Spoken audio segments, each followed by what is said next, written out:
Hi everyone, it's Kendall here, and what I have for you today is week 1 of Pat Sloan's new sew-along, Grandma's Kitchen, which is hosted over at her website, ilovetomakequilts.com. So jump over to Pat's website, download this week's free pattern, come back here, and I'll show you how I do it. So unlike other weeks, we do not begin where we always normally begin, with all of our pieces cut out as per Pat's wonderful free pattern, because I am going to do the 4 at a time flying geese in place of the traditional flying geese as per the pattern. And for that, I have supplied a separate cutting sheet for you in the description box below that will give you the pieces and parts that you see on my cutting mat currently. So for the 4 at a time flying geese, instead of cutting 4 rectangles, we just cut 1 large square. We still do need to cut 4 of the smaller squares, but they are a different size. So if you follow the cutting sheet down in the instructions, you'll be able to follow along with everything that I'm doing here. So we are going to start by making those 2 sets of 4 at a time flying geese, and for that we need A, E, F, and H.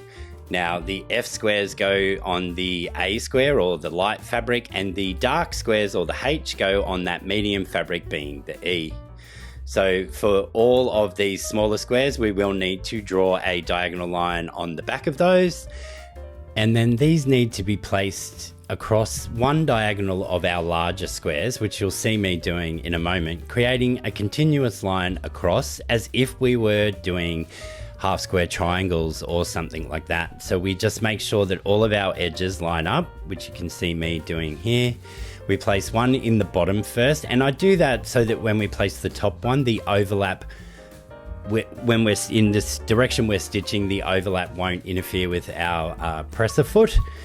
And we just make sure that that diagonal line is transecting our larger square right across that diagonal. It doesn't matter if it's not perfectly aligned, because we can fudge that when we take it to the machine and stitch.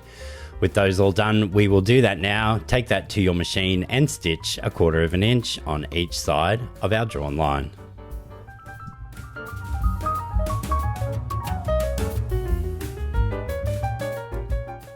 With our stitching now done, just as when I am doing half square triangles or anything that involves sewing across the bias really, I do like to give it a press first. And this not only sets those stitches down into the fabric, but it also eases any distortion caused by sewing across that bias.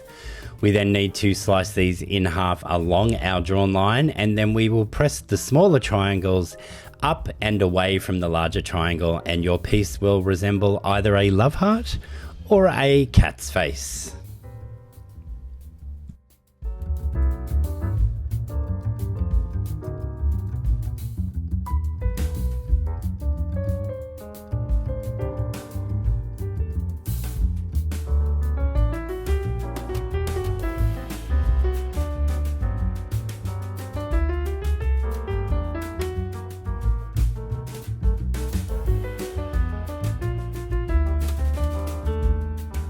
With that now done, we need to take these pieces and make sure we get the coordinating or matching smaller square and place that in the remaining corner, the same as we did on the large square, making sure that our drawn line goes from that corner to up in between those 2 peaks. I'm just going to pin these. You don't really need to, but because I'm going to get them all ready before I sew, and it just also helps to make sure that that doesn't shift when you are actually stitching.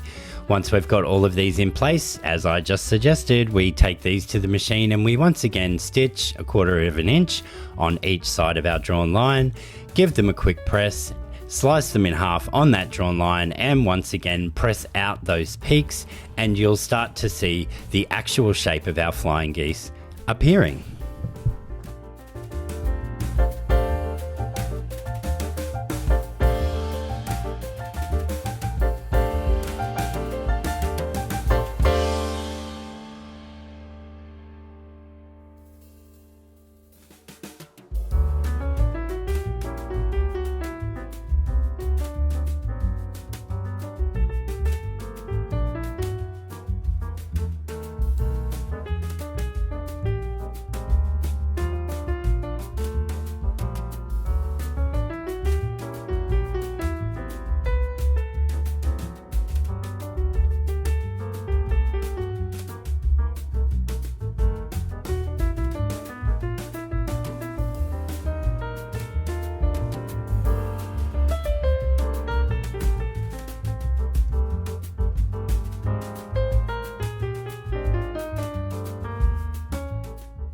The thing I love most about this method is now that we get to trim them down to a perfect size, and for that I do use the Creative Grids Ultimate Flying Geese tool.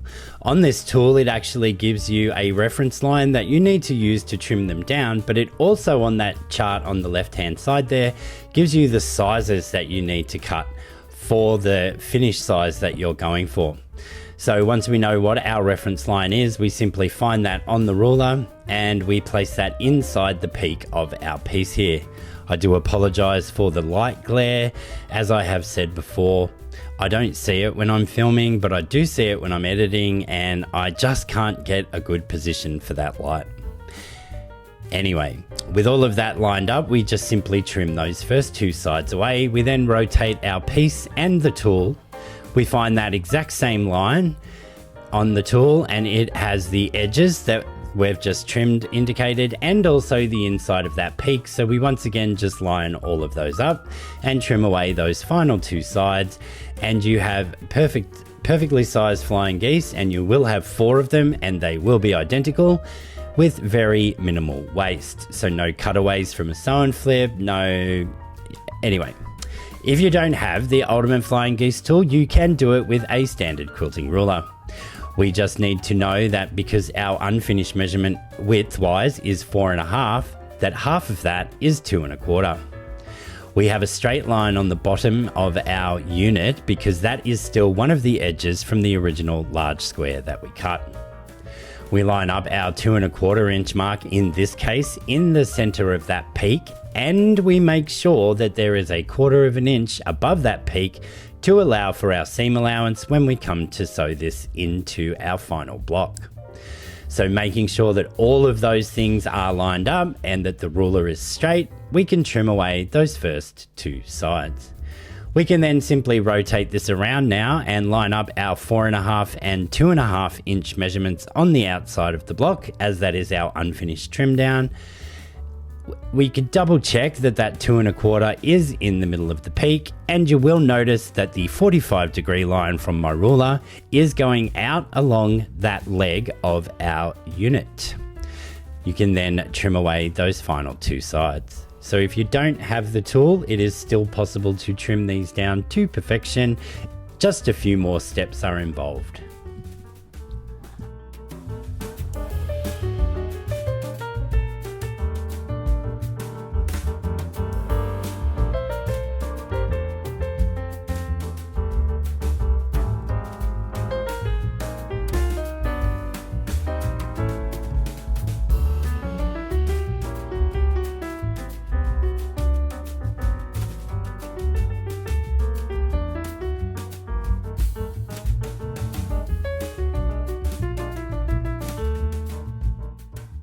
With our flying geese now made, we can start constructing the center part of our block, as you can see on the top right hand side there. So we need our remaining background square, and making sure that we have the correct flying geese units, so the ones with the medium as the mountain or the sky, and then the dark as the geese, and our G squares for each corner. And then we're going to stitch this together like a simple 9-patch. We'll start by doing all of our vertical seams and then our horizontal seams.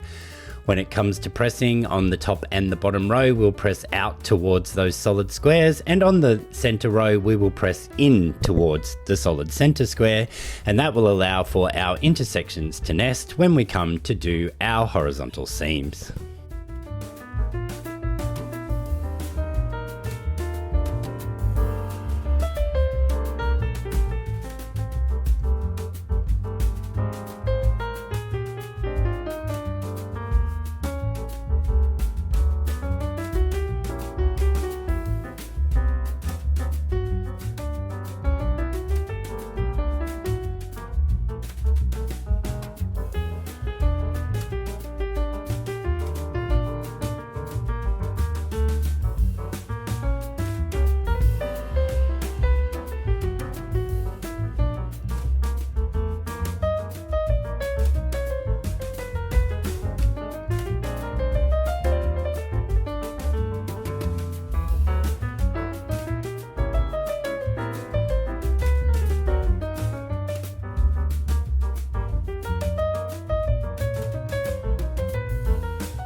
With our horizontal seam now done, or the first of two, we will just press this towards the center of the block, so towards that solid center square, as that is the path of least resistance.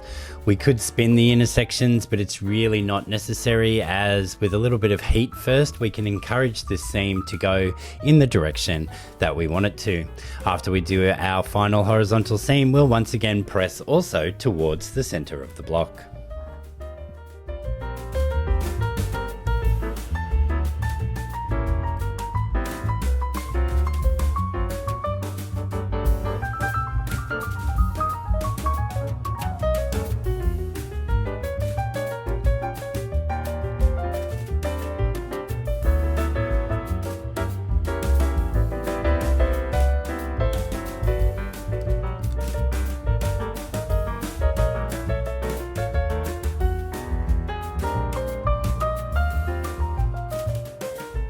We now just need to make the units that go around the outside of the one that we just created. And you can see me here, I start laying it out as per the block and bringing in our remaining C and D pieces. So D being our rectangles, I think, and C being our small squares. No, other way around. C being the rectangles and D being the squares. But basically what we have to do here is attach a D square on each end of two of the remaining flying geese units, and a C rectangle also on each side of two flying geese units. So you'll see me make the stacks in a moment, and I'll put them all through the machine at the same time.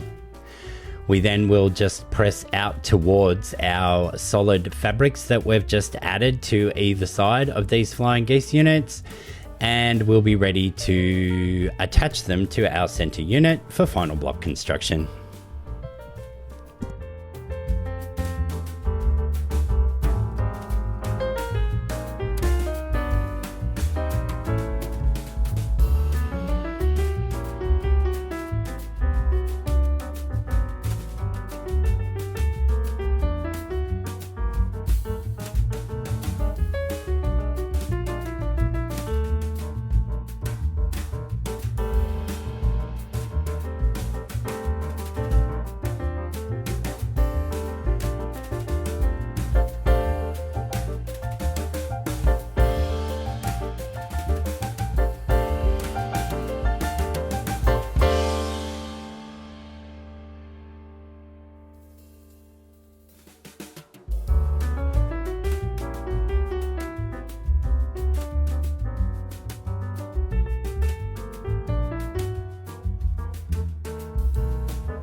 As you would have seen throughout that footage, even though it was sped up, but at the end I show you that I did actually snip into the seam allowance to point the seam allowances in two different directions, as you can see again here, so that when I attach these side units and the top units, the intersections will nest, but we don't press against the bulk at the top of our flying geese units. Now that is completely optional, it is just something that I do, and I simply just snip into but not past the stitching on the seam allowance.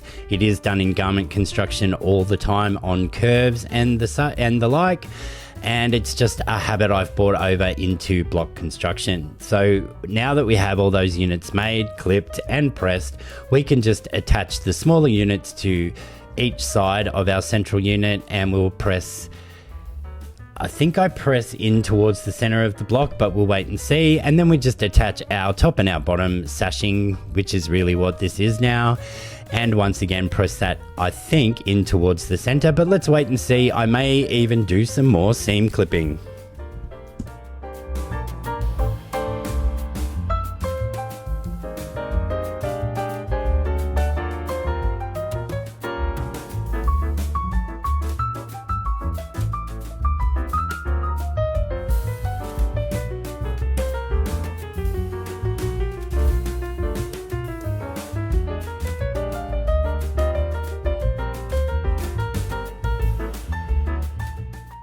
I kind of thought that I would do that, but I wasn't sure, and I don't really review the footage before I start talking about it, which is evident.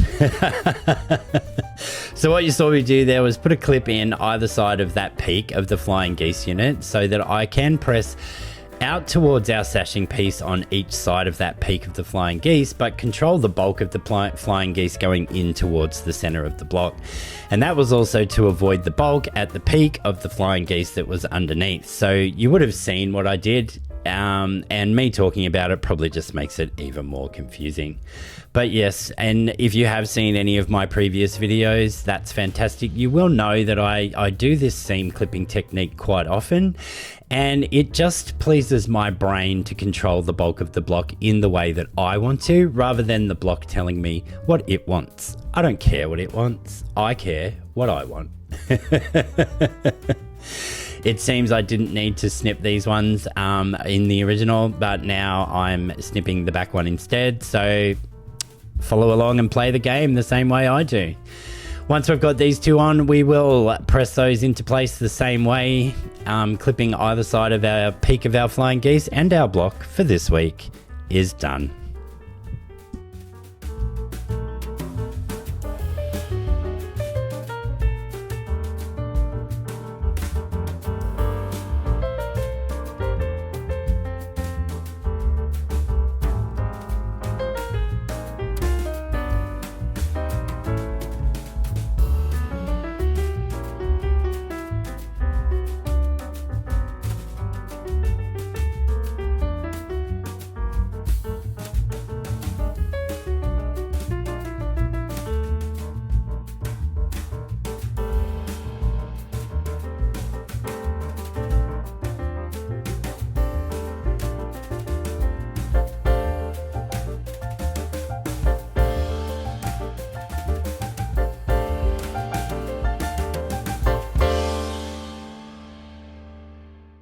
As with every pattern for our Block Wednesdays, Pat always does give you a free layout on what the block would look like on repeat in a quilt of a certain size, and in this one she has chosen to do that with sashing and cornerstones.